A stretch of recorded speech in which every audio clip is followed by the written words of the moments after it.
Most people who think about Dakar at all picture a dense, inland-feeling African capital. The kind of city where you arrive cautious and leave relieved. But look at a map. Dakar sits at the tip of a narrow peninsula jutting into the Atlantic. Further west than any other city on the African mainland. This is the Cap Vert Peninsula, roughly 30 kilometers long, barely 5 wide at its broadest point. Nearly 4 million people packed onto a finger of land surrounded on 3 sides by open ocean.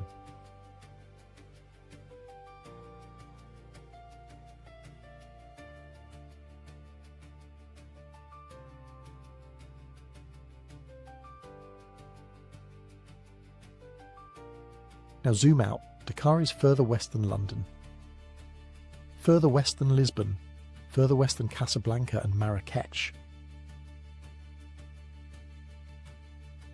The westernmost point of the entire African continent, Pointe d'Almadies, is not a remote cape.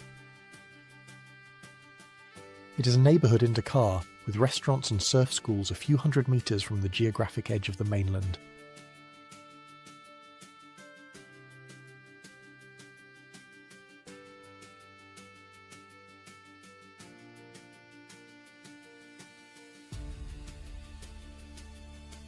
That fact reshapes everything. Most capitals this dense spread outward. Dakar cannot. The ocean stops it. So the city compresses, stacking inward along a corridor that runs back toward the mainland. Traffic bottlenecks where the peninsula narrows. Neighbourhoods press against the shore.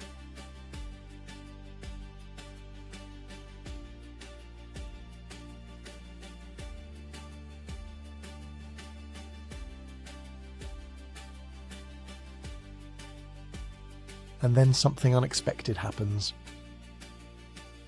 You turn a corner on a congested street, past apartment blocks and honking cars repeat, and suddenly the Atlantic appears, wide, bright, and immediate.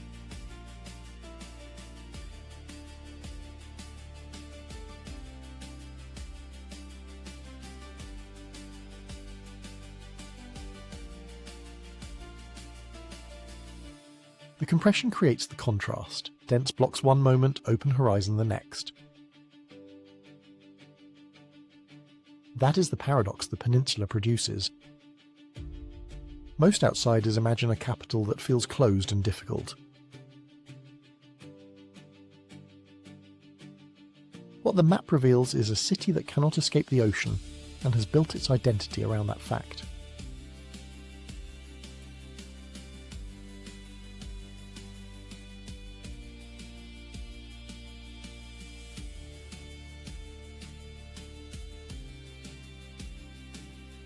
The map explains the pressure, but what does that pressure look like at street level?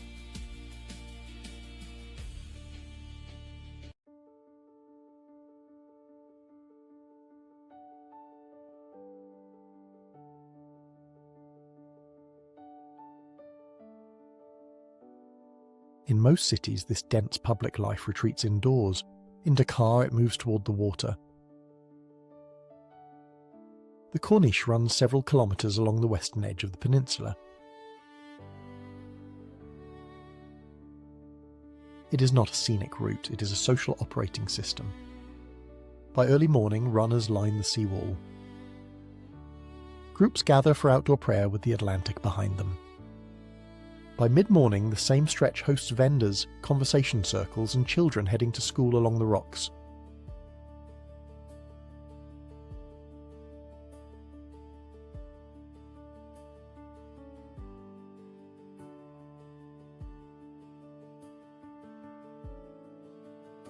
This is not a coincidence of urban design, it is a consequence of geography. The peninsula is narrow, apartments are small, green space is limited. So the coast absorbs the functions that parks, plazas and backyards serve in other capitals.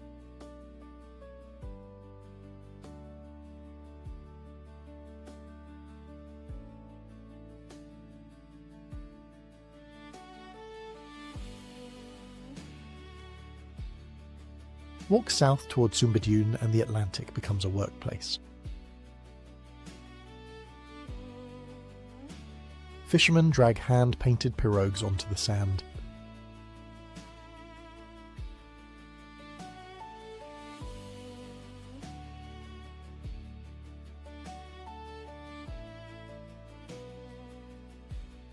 The fish market operates on the beach itself, open air, daily, steps from the road.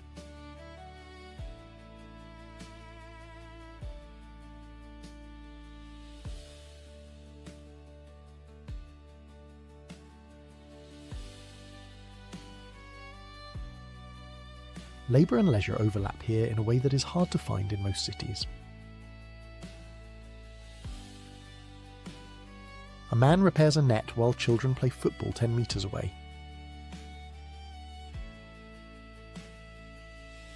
Women sell fresh catch while families settle onto the rocks for tea.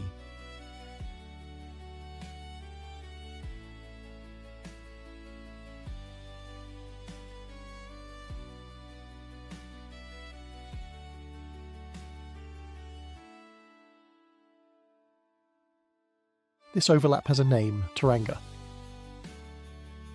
It is the Wolof word for hospitality, but in Dakar it describes something broader, the assumption that shared space is welcoming space.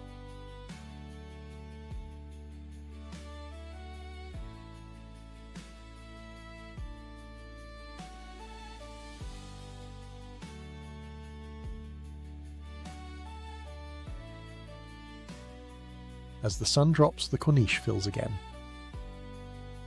Hundreds of people face the Atlantic not to watch the sunset as tourists, but because this is where the city exhales.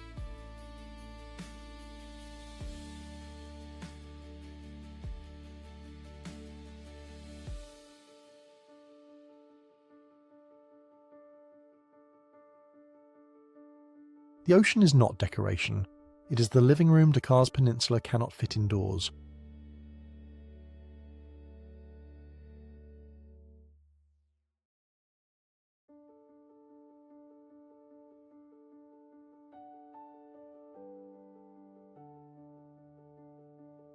The Atlantic gives Dakar its rhythm, but it also connects the city to something far heavier.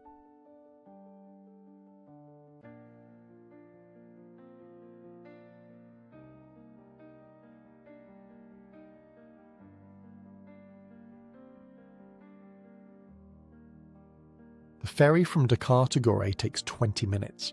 The distance in meaning is far greater. You leave the corniche, the traffic, the noise, and within minutes nothing but open water.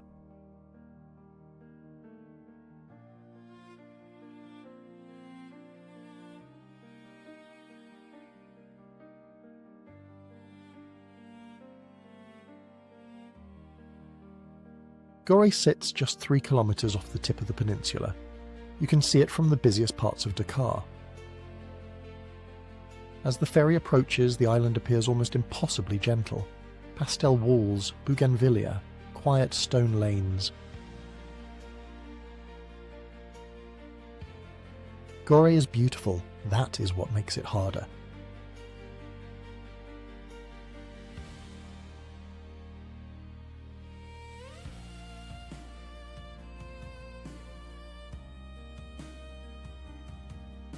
There are no cars on Gorée. Roughly 1,000 people live here year-round. The island measures barely 900 metres end to end. Children play in the courtyards. Artists sell paintings near the harbour.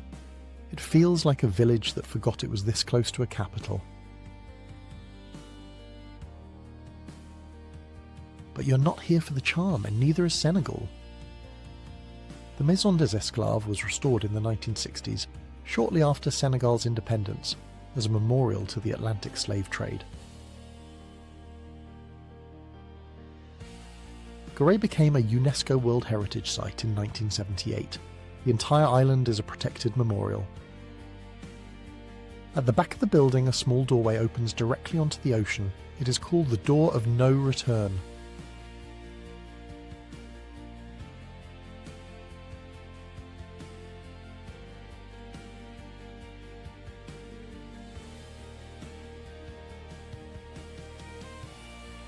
Historians debate how many captives actually departed from this specific island. The numbers remain contested. But Senegal made a deliberate choice. Gorée is where the country formally remembers what the Atlantic carried away. The power of this place is not statistical, it is symbolic, and that symbol is a national decision, not accident.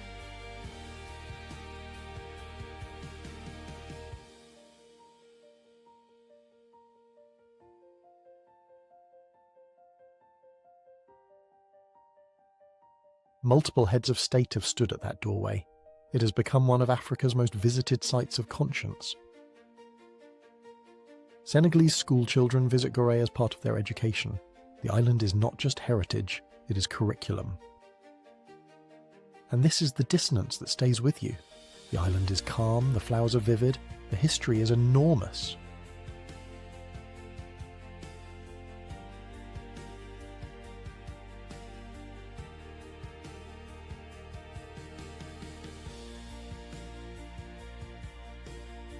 Then you board the ferry back, 20 minutes again, the same water.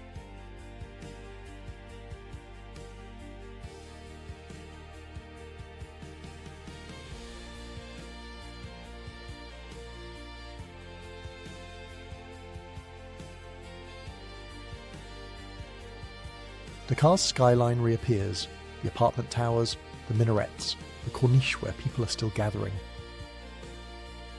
The same Atlantic that makes Dakar feel open and alive also carried one of the heaviest chapters in human history. Senegal did not hide that history offshore, it preserved it, 3 kilometres from the capital, in plain sight.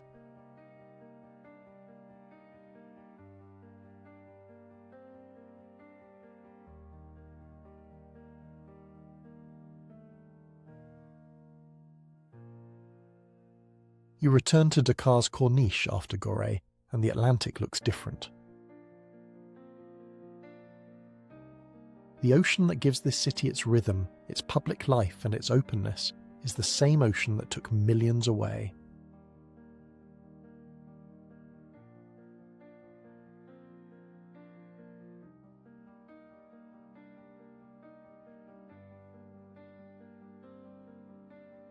Dakar holds both. The brightness and the weight, the gathering on the seawall and the memory just across the water. That is not a contradiction, it is a choice, one this city and this country have made deliberately.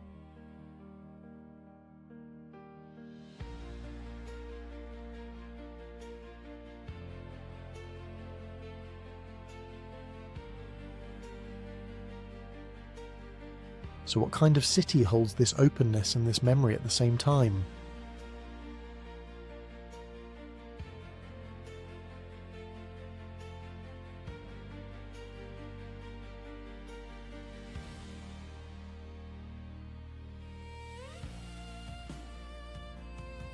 The peninsula gave Dakar its shape, the Atlantic gave it its life, and Gorée gave it something it refuses to forget.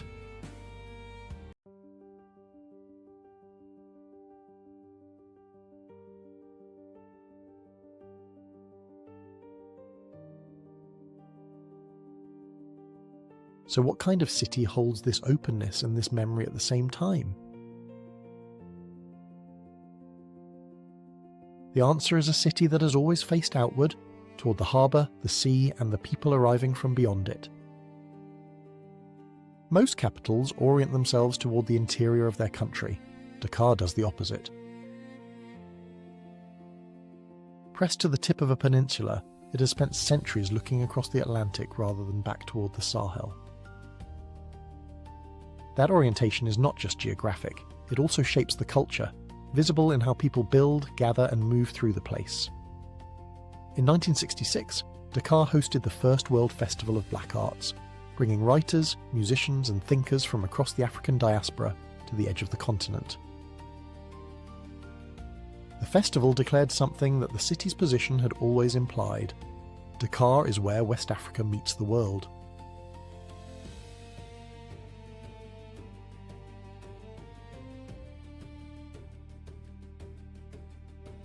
Mbalax, the polyrhythmic music built on sabar drumming, went global through Youssou N'Dour in the 1980s. Senegalese filmmakers like Ousmane Sembène helped create African cinema as an international art form. Dakar's Fashion Week draws designers from across the continent, filling the runways with bold silhouettes and regional style. For a city of 4 million in a country with a modest GDP, the cultural reach is disproportionate.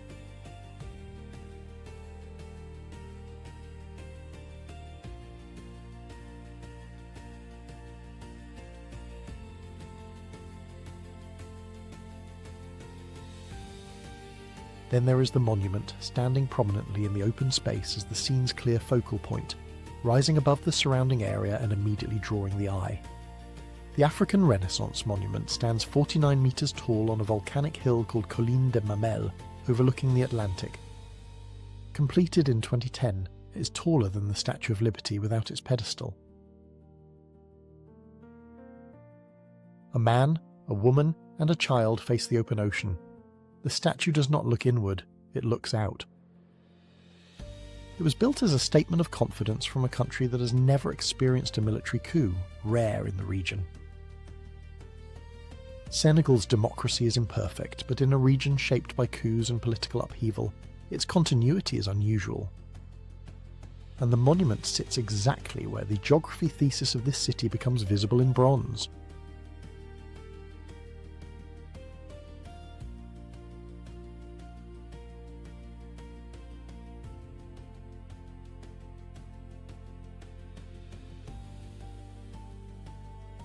Now look at the map one more time and notice how the route slices diagonally across the region, crossing the terrain in a single direct line and linking distant points from one side of the landscape to the other.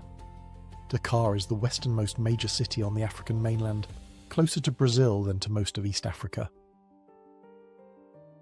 It is a peninsula capital where 4 million people share a narrow strip of land with the Atlantic on 3 sides. That geography compressed the city, pushed its public life toward the sea, shaped its culture outward, and placed one of history's heaviest memories just a short ferry ride from the busiest corniche.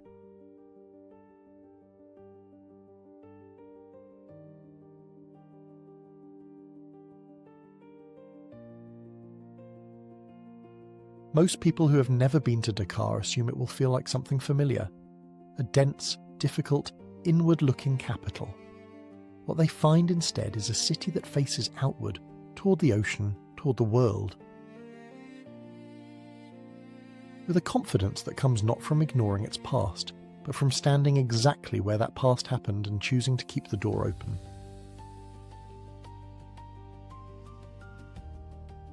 The shape on the map was always there, traced in plain lines. Most of us just had not really looked at it.